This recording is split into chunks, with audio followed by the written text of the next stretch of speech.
আসসালামু আলাইকুম স্যার। ওয়ালাইকুম আসসালাম। স্যার দেখছিলাম আপনি এমগো তারায় কি একটা দেখছিলেন জানি। হ্যাঁ, এই প্রাকৃতিক দৃশ্য দেখছি, কয়দিনই আর বাঁচবো। এক টাকা হরিণের গল্পটা যদি শোনাতেন খুব ভালো লাগতো আর কি। হ্যাঁ, একশোকা হরিণ, আবার সেই পুরনো রেকর্ড আবার মনে পড়ে গেল। একশোকা হরিণ, জি, এমন এমন এক সময়, একদিন দেখা গেল যে একটি হরিণ, তার একটি চোখ কানা ছিল, ডান পাশের এই চোখটা হোক বা পাশেরটা হোক, সে অনেক আগের কথা। একশোকা হরিণ, তার একটি চোখ কানা ছিল।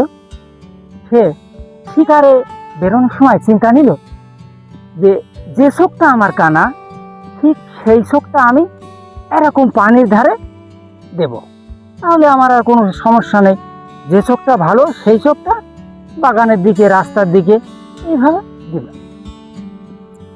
দিয়ে আপন মনে হরিণটা ঘাস খাচ্ছে, ঘাস খাচ্ছে আপন মনে, খেতে খেতে খেতে খেতে শিকারীর দল, ব্যাধের দল, তারা ঠিক আসলো। কি ভাগ্যের, কি অদৃষ্টের পরিহাস!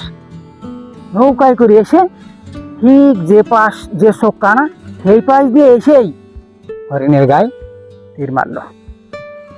হরিণটি মরবার সময় আফসোস করে মরতে লাগলো। কি কপাল, কি কপাল করে জন্মাইছি, কি নসিব যে যে পাশটায় আমি আরো মনে করলাম যে এই পাশটায় মনে হয় কোনো বিপদ হবে না, আর সেই পাশ দিয়ে আমার তীর খেতে হলো। তা আসলে বিপদ দিক ঠিক করে আসে না, জি, কি তাই তো? বিপদ কোনো সময় দিক দিক ঠিক করে আসে না।